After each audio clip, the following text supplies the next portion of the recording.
kami para panitia kumpulkan para lintas tokoh, bukan hanya narasumber tapi di depan ini semua. Maksudnya untuk membuat satu kesatuan, satu frekuensi yang sama, satu komitmen bersama untuk melawan dan menyelesaikan judul di depan ini. Yang harus kita sepakati bersama yaitu menyelamatkan bangsa dan negara. Jadi semuanya harus sepakat bahwa langkah kita adalah menyelamatkan bangsa dan negara. Titik. Saya jadi teringat dengan pernyataan Imam An-Nawawi dalam Syarah Sahih Muslim. Mereka yang tidak menyuarakan kebenaran adalah syaitan al-akhras, setan yang bisu.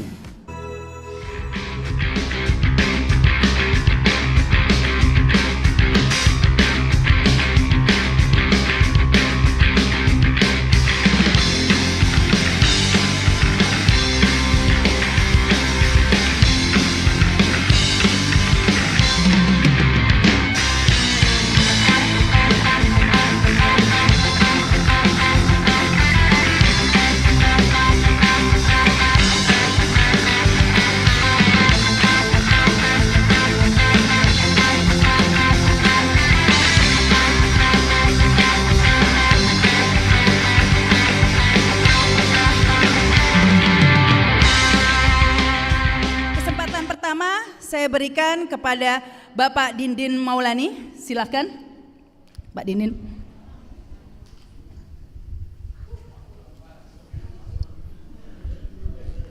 Terima kasih Mbak Rahma. Ya, itu kelebihan dari Mbak Rahma sebagai moderator merangkap orator dan kompor. Jadi senang ya, kita sebagai narasumber sudah dipanaskan ya Pak ya.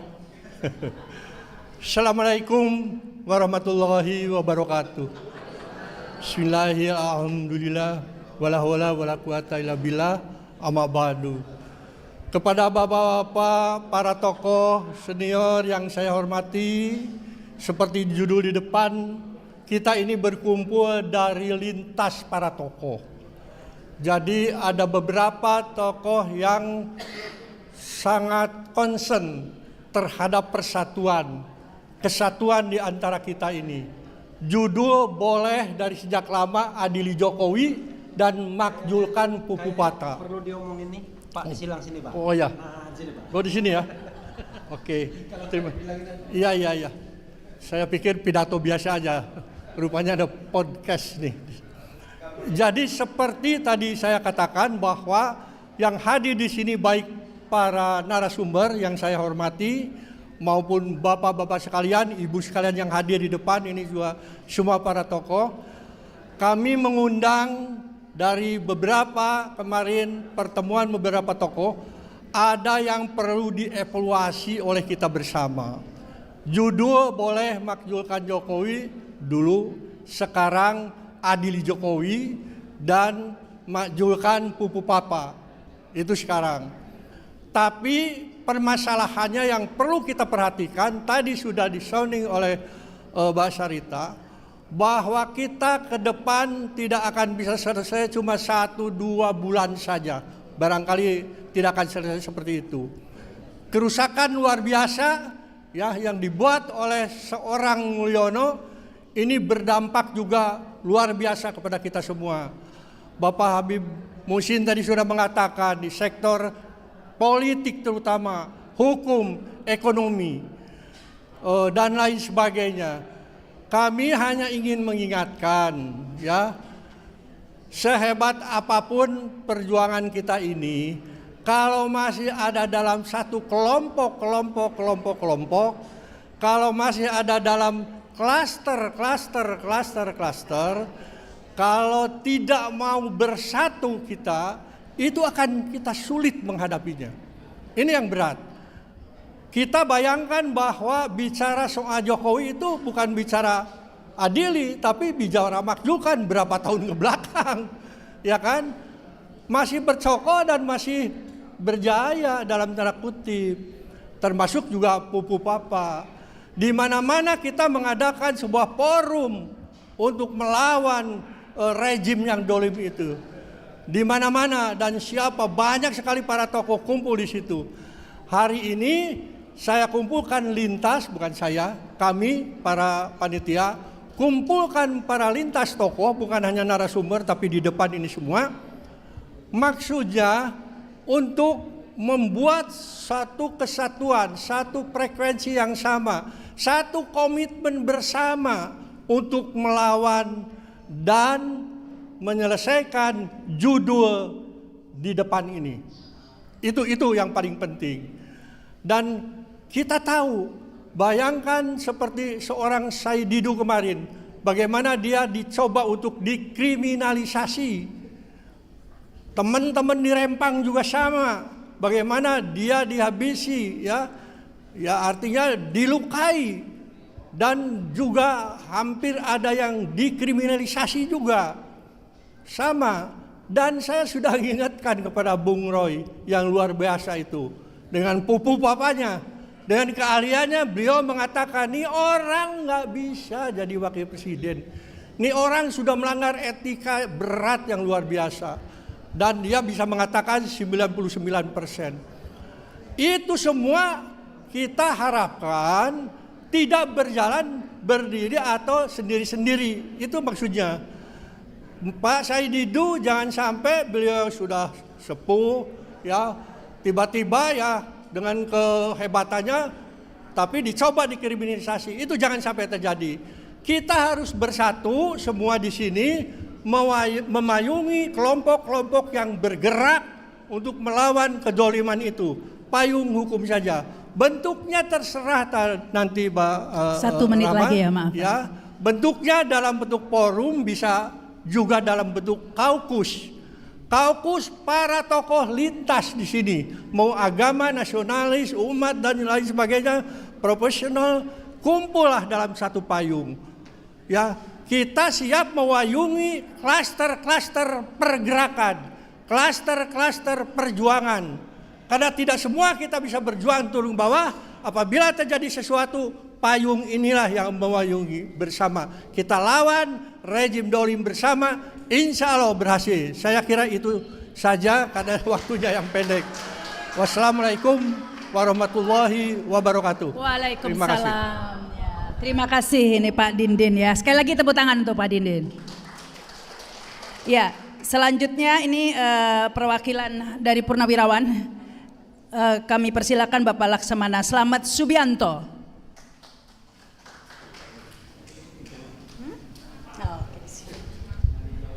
5 menit ya Pak ya.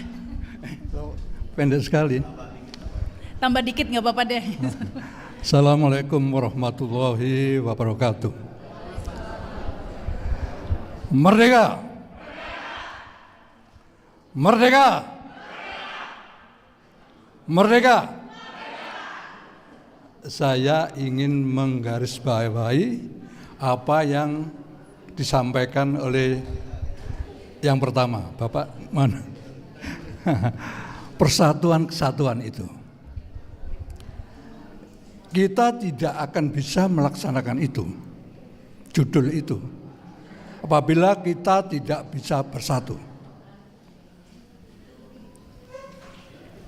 Nah, untuk itu kita harus menetapkan satu tujuan yang harus kita sepakati bersama, yaitu menyelamatkan bangsa dan negara. Jadi semuanya harus sepakat bahwa langkah kita adalah menyelamatkan bangsa dan negara. Titik.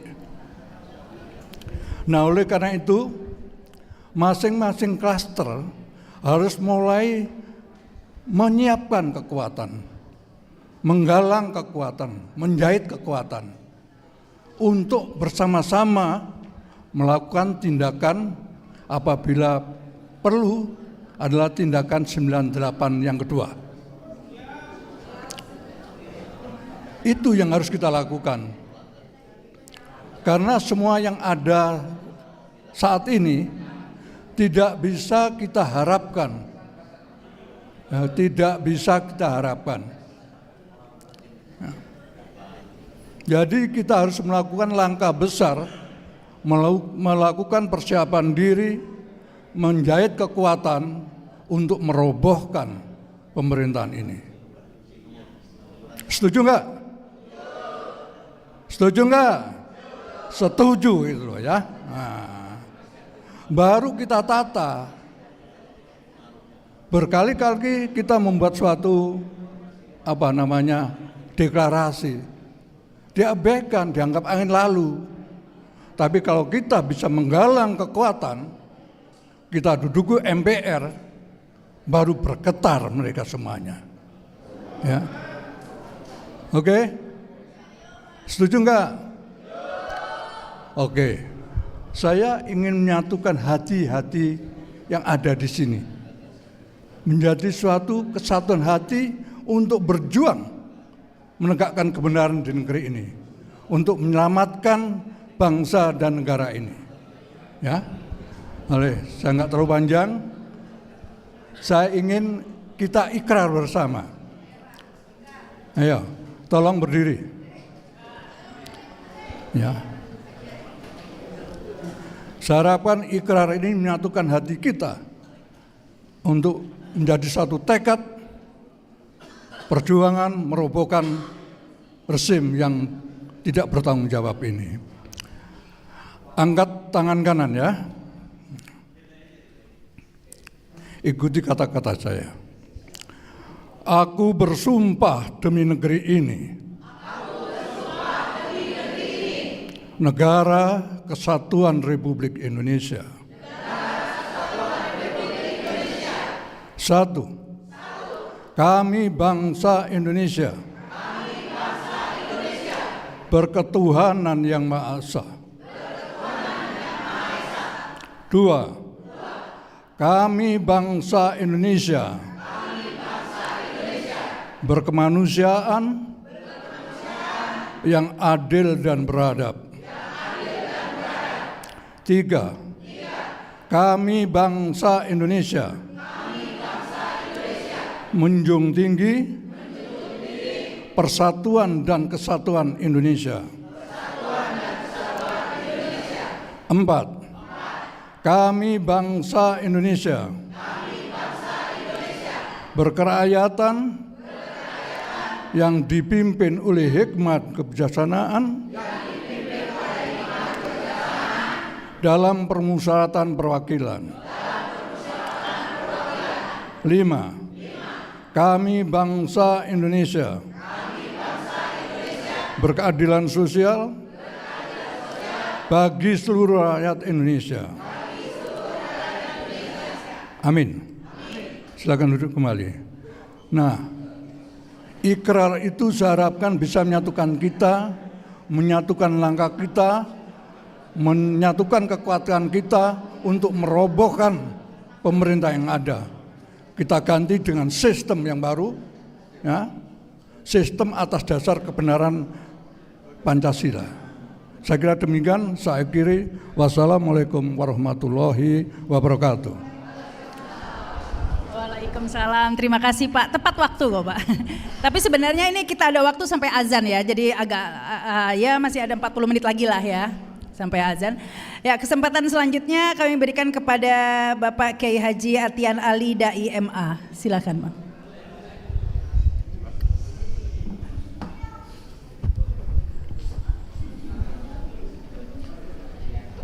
Bismillahirrahmanirrahim.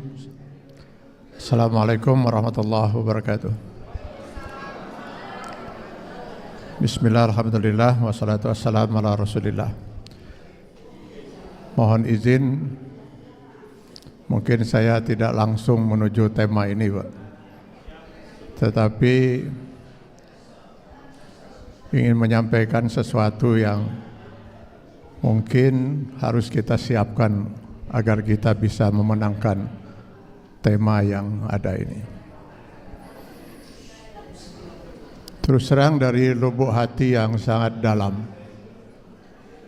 saya sangat salut Pak dengan yang hadir sekarang di ruangan ini. Yang dari sejak dulu, dari zaman ke zaman, dari rezim ke rezim, tidak pernah berhenti dari berjuang. Pertanyaannya, apa hasilnya?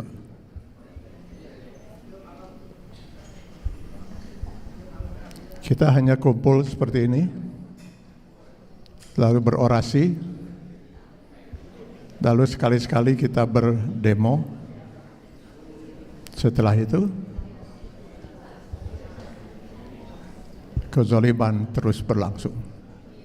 Dan kembali kita akan menunggu lagi untuk berkumpul lagi seperti ini. Lalu kemana sebenarnya 270 juta rakyat ini? Yang konon katanya mayoritas penduduknya Muslim.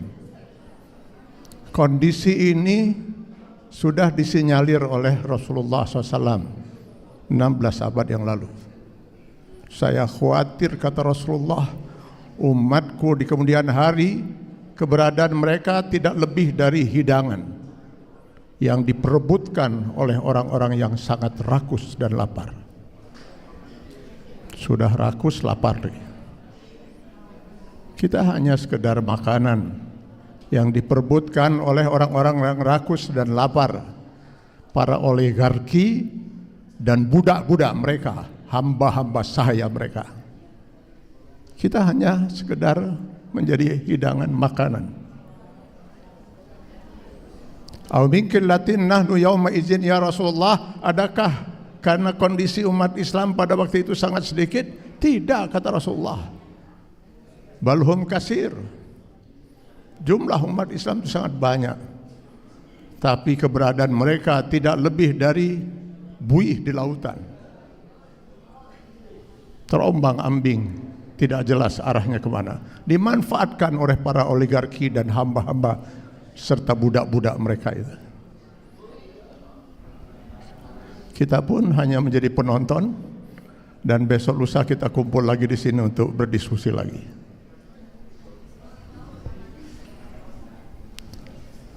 Bapak-bapak dan saudara-saudara sekalian,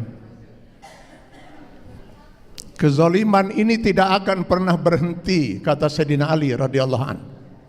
Bukan karena banyaknya orang-orang yang jahat, tapi diamnya orang-orang yang baik.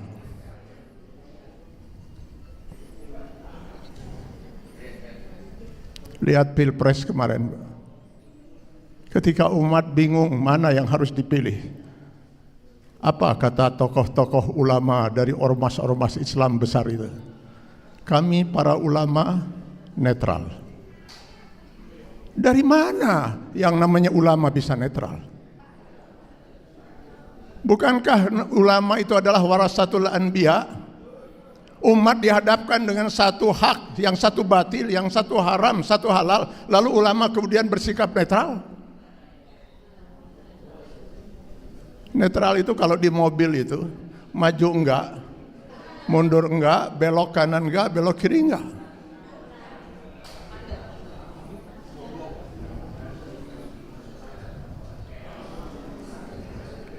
Saya jadi teringat dengan pernyataan Imam An-Nawawi dalam Syarah Sahih Muslim. Mereka yang tidak menyuarakan kebenaran adalah syaitan al-akhras, setan yang bisu, dan yang menyuarakan kebatilan adalah setan yang berbicara. Kini kebanyakan kita adalah setan-setan bisu.